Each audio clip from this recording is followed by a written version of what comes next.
भगवान महादेव म्हणतात, ही कथा ऐकणाऱ्या मनुष्याचे आयुष्य कधीही उद्ध्वस्त होणार नाही. ज्यांनी तुझे आयुष्य बर्बाद केले, ज्यांनी तुला क्षणोक्षणी अपमान करून तुला दूर केले, त्यांनाही आता त्यांच्या कर्माची फळं मी स्वतः देणार आहे. त्यामुळे ही कथा अर्ध्यावर सोडून देण्याची चूक करू नकोस. ही परमपावन कथा 4 मिनिटात तुझ्या नशिबाचे फासे बदलू शकते आणि तुझ्या आयुष्यात सुख समृद्धीचा वर्षाव करून तुझ्या भाग्यातील सर्व दुःख संकटे नाहीसे करू शकते. त्यामुळे आता तू ठरव की ही कथा अर्ध्यावर सोडायची की शेवटपर्यंत ऐकायची. ही कथा शांत मनाने, एकाग्रतेने आणि निस्वार्थ भावनेने श्रवण केले तर मनातील भीती दूर होऊ लागते. अशी ही महाशिवरात्रीची पावन कथा आहे. ही कथा ऐकल्याने पापाचा नाश होतो. ही कथा श्रवण केल्याने दुःख, दारिद्र्य नष्ट होते व संपूर्ण व्रताचे फळ प्राप्त होते. महादेवाची कृपा कायम राहते. कथेला सुरुवात करण्याआधी स्वामी भक्तांनो, तुम्हाला एकच विनंती आहे की तुम्ही आपल्या चॅनलवर नवीन असाल तर असेच मोटिवेशन व्हिडिओ ऐकण्यासाठी आपल्या चॅनलला सबस्क्राईब, लाईक, शेअर अवश्य करा आणि कमेंटमध्ये हर हर महादेव टाईप करा. महादेवांच्या आशीर्वादाने तुमच्या सर्वांच्या सर्व चांगल्या इच्छा नक्कीच पूर्ण होतील, ही मी महादेवचरणी प्रार्थना करते आणि आजच्या कथेला सुरुवात करते. श्री स्वामी समर्थ. एकदा माता पार्वतीने परमेश्वर शिवशंकरांना विचारले, स्वामी, असे कोणते श्रेष्ठ तसेच सरळ व्रतपूजन आहे ज्यामुळे मृत्यू लोकातील प्राण्यांना तुमची कृपा प्राप्त होईल? यावर भगवान शंकराने माता पार्वतीला शिवरात्रीच्या व्रताची कथा सांगितली की एका गावात एक शिकारी राहत होता. मुक्या जनावरांची हत्या करून तो आपल्या कुटुंबाचे पालन पोषण करीत असे. तो सावकारांचा कर्जदार होता. त्याने त्याचे कर्ज वेळेवर चुकविले नव्हते. त्यामुळे सावकार खूप संतापला होता. त्याने शिकाऱ्याला शिवमठात कैद केले. योगायोगाने त्याच दिवशी शिवरात्र होती. शिकारी ध्यानमग्न होऊन शिवसंबंधित धार्मिक गोष्टी ऐकत राहिला. चतुर्दशीला त्याने शिवरात्रीची कथाही ऐकली. सायंकाळी सावकाराने त्याला जवळ बोलावून कर्ज फेडण्याविषयी विचारले. शिकारी दुसऱ्या दिवशी कर्ज फेडणार असे वचन देऊन कैदेतून सुटला. आपल्या दिनचर्याप्रमाणे तो जंगलात शिकारीसाठी निघाला. पण दिवसभर कैदेत राहिल्यामुळे तो तहान भुकेने व्याकुळ झाला होता. शिकार करण्यासाठी तो तलावकाठाच्या बेलपत्राच्या झाडावर मंचान बांधू लागला होता. बेलवृक्षाच्या खाली बेलपत्राने झाकलेले एक शिवलिंग होते. शिकाऱ्याला मात्र ते माहीत नव्हते. मंचान बनवताना त्याने ज्या फांद्या तोडल्या त्या योगायोगाने शिवलिंगावरती पडल्या. या प्रकारे दिवसभर उपाशी असलेल्या शिकाऱ्याचे व्रतही झाले आणि त्याच्या हाताने नकळत शिवलिंगावरती बेलपत्रही वाहिल्या गेले. एका प्रहारानंतर एक गर्भिणी हरणी तलावावर पाणी पिण्यासाठी पोहोचली. शिकाऱ्याने आपल्या धनुष्याने तिच्यावर नेम साधलाच होता तितक्यात ती हरणी बोलली की मी गर्भिणी आहे. तू एकाच वेळी 2 जीवाची हत्या करशील हे योग्य नाही. मी आपल्या पिलाला जन्म देऊन लवकरच तुझ्यासमोर येईल तेव्हा तू मला मार. शिकाऱ्याने धनुष्य बाजूला ठेवले आणि हरणी झाडाआड लुप्त झाली.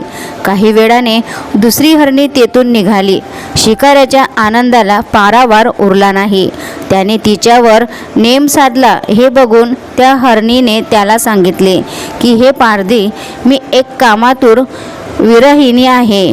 आपल्या प्रियेच्या शोधात भटकत आहे. मी माझ्या पतीला भेटून लवकरच तुझ्याजवळ येईल. शिकारीने तिलाही जाऊ दिले. 2दा शिकार हातातून गेल्यामुळे तो चिंतित झाला. तेवढ्यात एक हरणी आपल्या पिलासोबत तेथून निघाली. शिकाऱ्याला जणू सुवर्ण संधीच मिळाली.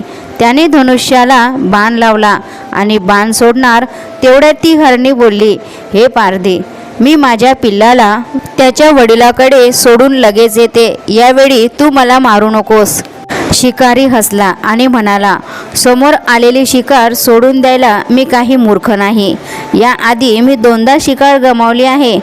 माझी मुलं तहान भुकेने व्याकुळ झाले असतील. त्यावर शिकाऱ्याला हरिण म्हणाली, जशी तुला आपल्या मुलांची काळजी वाटत आहे तशीच मलाही वाटत आहे. त्यामुळे मी फक्त काही काळच तुझ्याकडून जीवनदान मागत आहे. माझ्यावर विश्वास ठेव, मी लगेच परत येईल. हरणीचा तो व्याकुळ स्वर ऐकून शिकाऱ्याला तिची दया आली. त्याने तिलाही जाऊ दिले. शिकार न मिळाल्यामुळे तो बेलाच्या झाडावर बसून बेलपत्र तोडत खाली फेकत होता. काही वेळाने एक धष्टपुष्ट मृग त्या रस्त्यावरून जात होता. आता या मृगाची नक्कीच शिकार करावी असा विचार केला, पण त्याच्यावर नेम धरला असता मृग दीनवाण्या स्वरात म्हणाला, हे पारधी, जर तू माझ्या आधी 3 हरणींना मारले असेल तर मला मारण्यातही वेळ वाया घालू नकोस. म्हणजेच त्याच्या वियोगात मला एकही क्षणाचे दुःख सहन करावे लागणार नाही. मी त्यांचा पती आहे आणि जर तू त्यांना जीवनदान दिले असेल तर मला काही क्षणासाठी जीवनदान देण्याची कृपा कर. मी त्यांना भेटून तुझ्यासमोर लवकरच हजर होईल. माझ्यावर विश्वास ठेव. मृगाचे बोलणे ऐकून शिकाऱ्याच्या डोळ्यासमोर संपूर्ण रात्रीचे घटनाचक्र आले. त्याने सर्व कथा मृगाला ऐकवली. तेव्हा मृगाने सांगितले, माझ्या 3ही पत्नी येथून वचनबद्ध होऊन गेल्या आहेत. मात्र त्या माझ्या मृत्यूनंतर आपल्या धर्माचे पालन करू शकणार नाहीत. त्यामुळे तू आता मला जाऊ दे. मी त्यांच्यासोबत तुझ्यासमोर हजर होतो. उपवास, रात्रीचे जागरण तसेच शिवलिंगावर बेलपत्र चढवल्यामुळे शिकारीच्या हिंसक हृदयाचे निर्मल हृदयात परिवर्तन झाले होते. धनुष्य त्याच्या हातातून निसटले. शिवाने त्याच्या हृदयात बदल घडवून आणला. त्याला आपल्या भूतकाळातील कर्माचा पश्चाताप झाला. थोड्या वेळाने मृग सहपरिवार शिकाऱ्यासमोर आला. त्या प्राण्यांमधील प्रेम पाहून शिकाऱ्याच्या डोळ्यातून अश्रू वाहू लागले. शिकाऱ्याने त्यांना न मारता आपणही मुक्या प्राण्यांची हिंसा न करण्याचे ठरवले. अशा प्रकारे घडलेली सर्व घटना देवलोकातून समस्त देव ही घटना बघत होते. घटनेची परिणती झाल्यामुळे देवी देवतांनी फुलांचा वर्षाव केला. तेव्हा शिकारी तसेच मृग परिवाराला मोक्षप्राप्ती मिळाली. अशा प्रकारे महाशिवरात्रीची ही कथा आहे. ही कथा श्रवण केल्याने, वाचल्याने सर्व पापांचा नाश होतो. संपूर्ण कथा ऐकल्याबद्दल खूप खूप धन्यवाद. असेच मोटिवेशन व्हिडिओ ऐकण्यासाठी आणि रेग्युलर ब्लॉग बघण्यासाठी आपल्या चॅनलला सबस्क्राईब, लाईक, शेअर अवश्य करा. तर भेटूया अशाच नवीन व्हिडिओसोबत.